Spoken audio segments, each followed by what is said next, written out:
traditional rulers across Nigeria, for instance.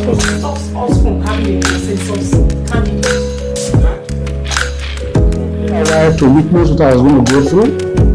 I wanted my brother to witness what I was going to go through, so that tomorrow.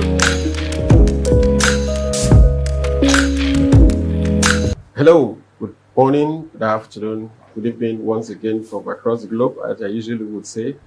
Good to have you join me once again in Open Conversations with Frederick E. Henry. If you followed me very closely enough, you would see that I have been on a thread on a certain discussion on my Culture Talk series. I've gone through a series of topics around culture. I've talked about inheritance. I've talked about inheritance. I've talked about festivals. I just started a series on marriage. You know, what is the true definition of customary marriage? I have had my setting before now on the Eastern tribe of Edo in West Africa. Upon feedbacks, it became also important to veer straight into another culture within the African context, of course, still in Nigeria. I will be talking to my guest, a lawyer, one who is quite adept with culture and tradition of his people. So little wonder I am having a red cap on. I'm sure you can guess already where I'm talking about. Today I have with me in the studio Barrister Okey Nnebedun. Did I get that right? All right. Beautiful. So Barrister, welcome here. Thanks for having me. Igbo-speaking. Yeah. Igbo-speaking. Yeah.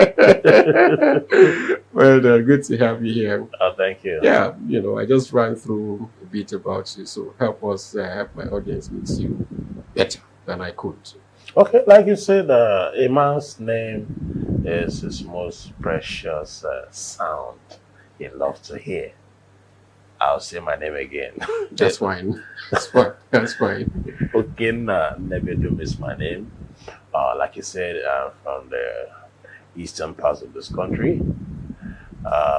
Before the creation of states, we are all Igbos, because before whether regionalization, whether the 12 states, whether the 19 states, whether the 21 states, 30 states, 36, whatever. Those are administrative conveniences. But the most important thing is that we are of the Igbo tribe, one of the colorful tribes in Africa. One of the most languages from the Bible, you would say, from the Congo. From the Congo. Yeah, they always describe most indigenous language in Africa from the Afro-Congo. Oh, really? Yes, that's what I think the anthropological, traces. They always say the Congo. I don't know why. I'm not an anthropologist, but they always refer to some of those as Afro-Congo languages. The Igbo language is spoken well outside Igbo land, because we are migrants too. Igbos migrate so much, and wherever they go to, they migrate with their culture, with their language, with their lifestyle, and with their flamboyancy, and they have no hiding place. And their capitalist tendencies. You call it capitalist tendency. Capitalism is a worldwide phenomenon. It is not domiciled with Igbos alone. But I can say probably you are talking about their capacity to do commerce. Yeah, but it's okay. Trade. I mean, they say see they for that, trade. they say see here. What's the difference? Yeah, the same thing that you be. No. Capitalism means probably being in control. It has some level of control. But Igbos, not necessarily to control or dominate, but to do something with their hands, whether in service or in production, in farming, or even in taking natural products beyond their natural harvests, processing to the next level. Igbos, we are known to be blacksmiths. Igbos, we are known to be good hand craftsmen that can craft some arts and designs. Igbos, we are meant to be good seamstresses and tailors.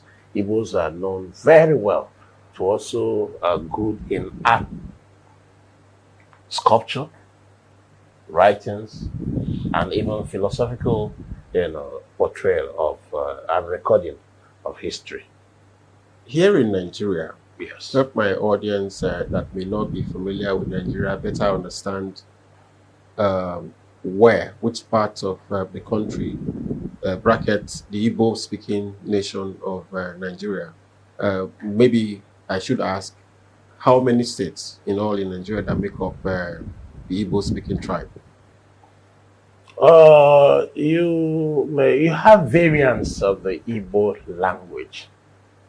Yes, the spoken Igbo. There are different dialectical differences. There are dialectical differences, or you can call tongues. You have the Nsukka tongue. You have the Ikwere tongue. You have the Ika tongue. You also have the some of those brothers who have migrated even northwards, like the Ebonyi. You have the Abakaliki tongue too. But all are different. So if you hear the Mbise man speak, if you hear the Ngwa man speak, if you hear the Wawa man speak, the Enugu person, if you hear the Anambra person speak, we Igbos, we know the dialectical differences, but you may not be able to decode. But the writings are the same.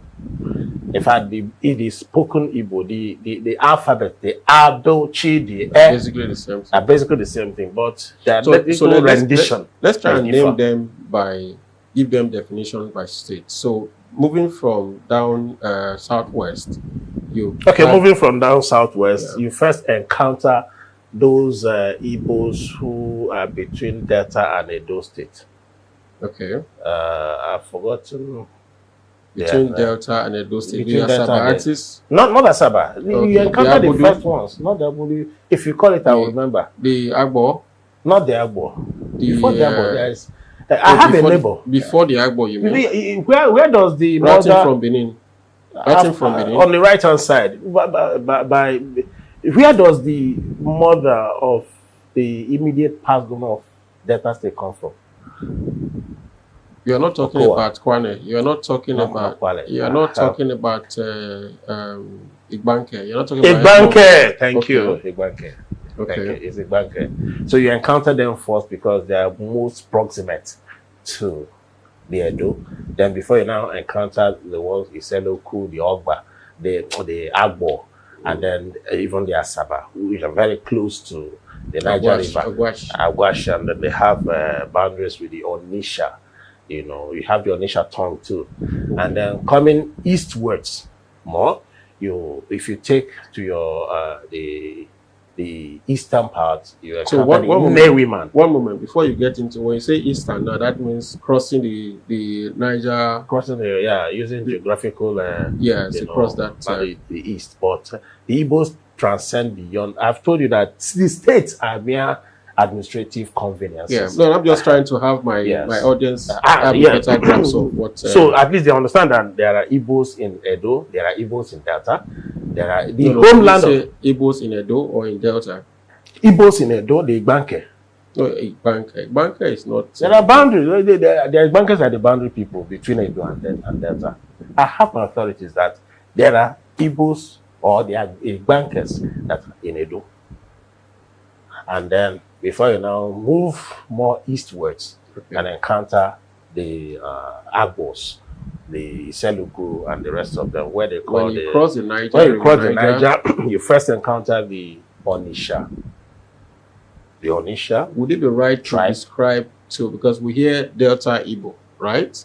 And then no, there's nothing like Delta Igbo. Okay, but there is Deltas. Delta is also the tributaries of the Niger, geographically speaking, also talking about littoral waterways. That is a Delta. There's nothing like Delta Igbo as I don't know. Linguistically, I'm sorry for convenience. But it is strict nomenclature. Otherwise, there's nothing like the Delta Igbo. Or maybe the Igbos in Delta State. whichever way. You know, lawyers, if I start that. I can say confidently, they are the Palace, they are the Agos. These are real identifications. But you can't identify someone and say they are. But there are people who are Igbos within those states, whether Delta, whether Imo. You understand? Yeah. The Igbo Eastern Heartland, basically the Anambra, Enugu, Abia, Imo. And then there are Igbos who are also scattered without, that is outside these states. And like I used to say, there are cities or there are settlements of Igbos beyond the state boundaries. And we've been able to establish. Oh, of course, naturally. So I think that's not even peculiar with Yes. So now, sorry to interject here. Now, are there common this Igbo? Let's situate our discussion now. Which of the states are you from? Enugu. Where in Enugu? Enugu. I am from the Oji River axis, what you call the Enugu West. Okay. Senatorial. Now, do the Igbos generally, do they share sameness in culture? You know, generally, to what extent would you say their cultures are similar? Definitely, the cultures are similar in terms of, first of all, the language. Okay. Secondly, the naming pattern, the way Igbos name themselves, name their children, name places, farmlands, the way they name commerce. For example, commerce is in 4 days, 4 market days. The Eke, the Orie, the Afo, and the Nkwo market days. You know, you have 8 native weeks, making up the 28 days. That is 4 times 7, right? Am I correct? Izuasa, like they say.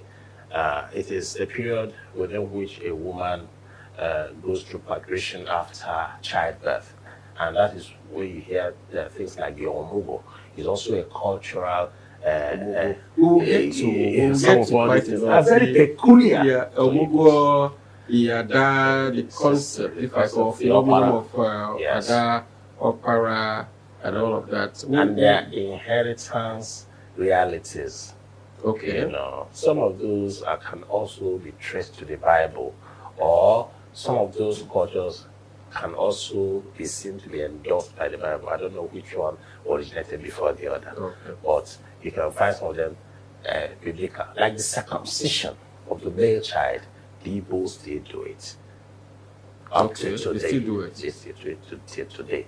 The circumcision of the male child, the naming ceremony of the male child, and the naming system is such that even the circumstances of the birth of a child in Igbo land reflects in the name of the child. I think there are some philosophy cuts across really most African, African culture. That's where you have there are a few names like that from where I come from, where circumstances of birth, to a large extent, gives. If, for example, you have some names like if one encounters some difficulties before leading to childbirth, and then there were no such expectations that it will happen, and when it happens, you hear names like Chiadikobi. Chiadikobi means that the mind of God is not like the mindset of man, And when such children come, they bring joy to the family, and we call them Obiajulu. That is, this one has gladdened my heart. You hear names like Ihanacho. What has been in expectation has arrived. So let me even do an exegesis on you first before we even proceed further. You are Nnebedum. Yes. Let me understand you're okay. The syllables are high, not Nnebedum. No. Nnebedum. High. It's all right. I will go to school to learn that. I'm not about No, I studied Igbo. I know Igbo syllables. And then the morphemes and the vowels. The R, E, E, and the rest of them. So what does it mean? Nnebedum means, for Yorubas watching us, just say Kashimao. Kashimawo. Okay. That's for the Yorubas. So I don't need to explain it in English for them. Okay. But for those who are not Yorubas, Nnebedum means let me sit and watch. Let me keep observing.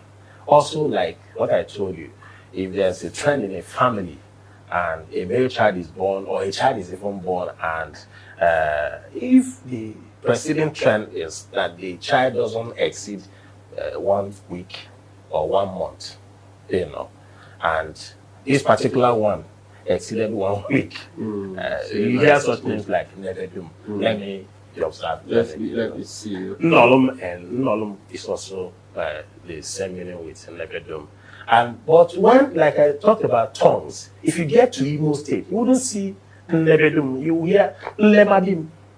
Yeah. But I mean, it's like Kanu and Kalu, Yeah. the L and the N. That's what I told you about the dialectical renderings. We of would, those names. And Okey means a portion of God's blessing.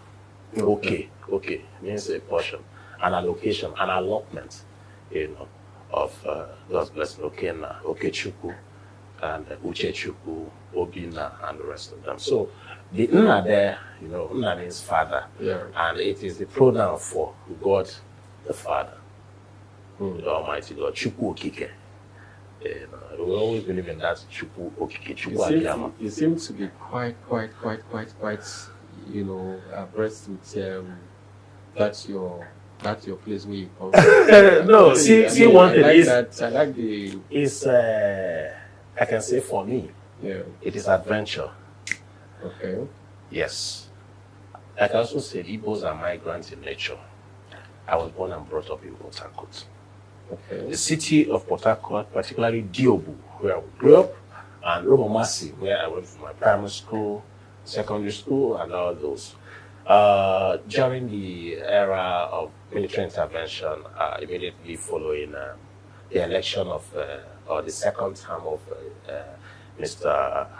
Barr Okey, the then governor of Old River State, and the intervention of that brought in Muhammadu Buhari. You know, there are a few things that happened to the economy, you know, and all those. My father lost his contract with the River State government, and one thing led to the other. You know, there's this philosophy in Igbo land that you don't stay one place to watch masquerade. The beauty of watching masquerade. We're talking about Igbo people. They are always good. Yes, proverbs, like they say, proverbs are the oil with which the Igbos eat yam. So there's no, you know, listening to an Igbo man make a few sentences or even a paragraph without references to proverbs and things. So my father tried to come back to the then Anambra State to try whether he can register as a contractor there and continue to ply his trade and all that. Went for Christmas and just, you know, they don't do what we do today. You sit your children down and begin to debate this and that. I was just told that after Christmas, you will not be going back to Port Harcourt. We'll go. The other, your elderly ones and the other immediate one, they are in the exam class. So that was how I ended up a village boy. To stay with my grandmother. And like I said, the dialectical, yes. How I also and do you regret it today? I don't. That is even why you are seeing some of the things you are seeing. Those 3 years I did in the village, SS1, SS2, I also did SS3. 3 years in the village. I come and share that. I also did 3 years in the So village. those 3 years were the most productive years for me. I learned the handcraft. Let me come back to that. I learned the language. Because the language I came back with was dialectically different from the indigenous Igbo that they speak in my village. And when I speak, it sounds like what they call them family, the Igbo, the Igbo spoken by the Ikweres. And even sometimes, mostly, is what they call broken, the colloquial language. So I was forced to, the very first challenge I had was to blend with my people, so that in my tongue, they wouldn't be classifying me as a foreigner. So I have to speak my native language, and I have to learn their food. I have to do a lot of, you know, reorientation. There was a cultural shock Yeah, I was that's quite 11 or 12 years then, and my brother, it wasn't easy. February 1988, I had to blend. Within those 3 years, I caught up and even overtook some people. I participated in student union government, anything that will make me get to the root of the culture of where I belong to, even to the university. That's why I even had to study at the university, yes, Enugu State University.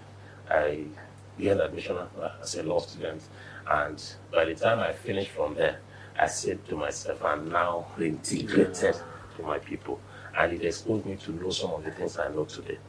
Wow. So, ladies and gentlemen, culture is sweet, as I would always say. When I return after the break, I will be asking my guests some myth around the Igbo culture. Good to have you here. Please hang on. Welcome back. Good to have you stay with me once again today. As you know, I have been talking to someone from the East, our Oriental brother in Nigeria. I have been talking before now.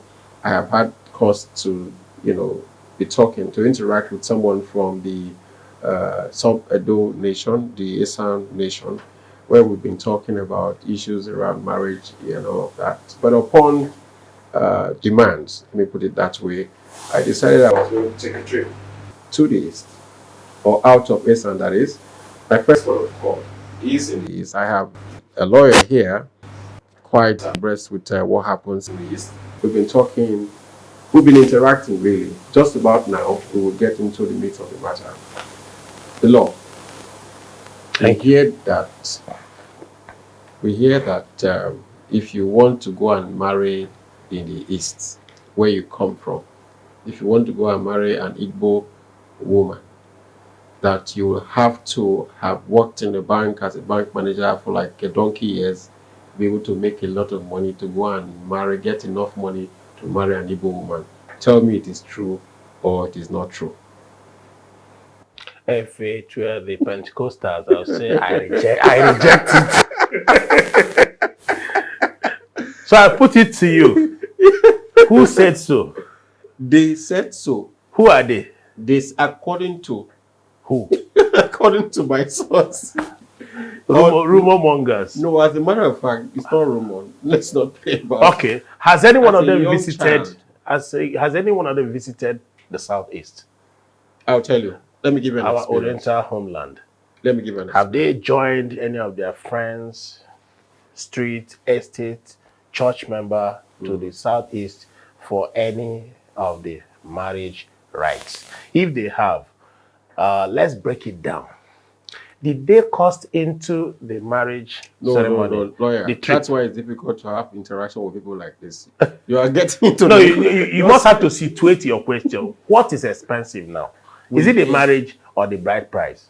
The bride price, maybe. The entirety. The bride price is an entire package usually that you'll have to pay for. For instance, that you'll have to pay for. There's a certain amount of money that will go to the girl's great grandfather, friend, that group of 10 friends or 12 friends that they grew up together, and brother that she didn't see. This is mythical. This is mythical. This is we're on live TV. This is myths. Lord, and I want to debunk those myths. Lord, it's okay. I mean, I didn't pay that for my wife. Okay, I'm coming. You tell me how you pay for your wife. As a young boy, maybe around 12 or thereabout, I had an elder brother who was my eldest brother, was going to marry in the East. I went. Particularly? Isikwato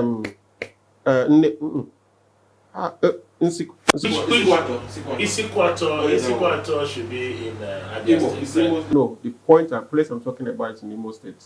Umbise. It's Imo State. It's Imo State in particular. Because Isikwato is Isikwato. Whatever. As a young boy, pretty young, maybe younger than 12 or thereabout, we went to the. You were part of the trip.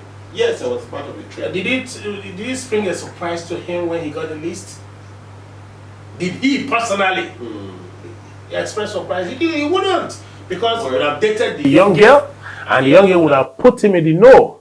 Some of these things are myths. But let me debunk the myths right now. That's why we're Let here. me get down to my kindred. Every Igbo person comes from a kindred. Every Igbo person is known up to the kindred level. In fact, they may not know your name. Or even if they know your name, like my name is Okey Nnebedun, they say Nnebedun. Ador is my dad's name. That is how we know each other in the village. They know you and they know your father. Okay, okay. If you encounter some elders, okay, this okay, that's the face, Okay, Nkebe, that is the son of. So, in my kindred. No, one moment, Law. One moment. I'm still at the subject of myth. You will have opportunity. Remember, it's a series that we've just begun. Okay. Began rather. Yeah. When we get to marriage proper, I'd like for you to explain this properly. But a second myth. Okay. A second myth. Tell me it's a myth. I don't know if it's a myth. Okay. That the Igbo man is often very difficult to do business with Igbo man. That they are always about themselves, and they can. You know what I mean. Mr. Fred, what car brand do you drive? Toyota, which means you may know Akilo, you may know First Gate, and you would also know the place called Ladipo. Has it been difficult accessing those markets? Yes or no? I don't understand. It doesn't answer my question. You have debunked the rumor yourself. It's a mythical statement that how difficult is it? But so you can't. On your street, Yeah. how many patent medicine dealers are there? Because they are the ones that do patent medicine dealers, the ones you call chemists. And then they are the ones that also do rice and beans. Is it they true? Do the ones of, is it true that the Igbo man will always want to be on top of a matter when it comes to commerce? Okay, is it true that if you try to strike a business with the Igbo man, you might get your fingers burnt? It is not true. Beautiful. Ladies and gentlemen, just hook up we've just started this discussion. We will, add flesh to this in the next episode. Thank you for being here. I have been talking with a lawyer, a learned fellow that is, but not just a learned fellow, one for whom I, would confer today the prestigious title of a community development enthusiast. Thank you. See you. I hope it comes with allowances. It definitely comes.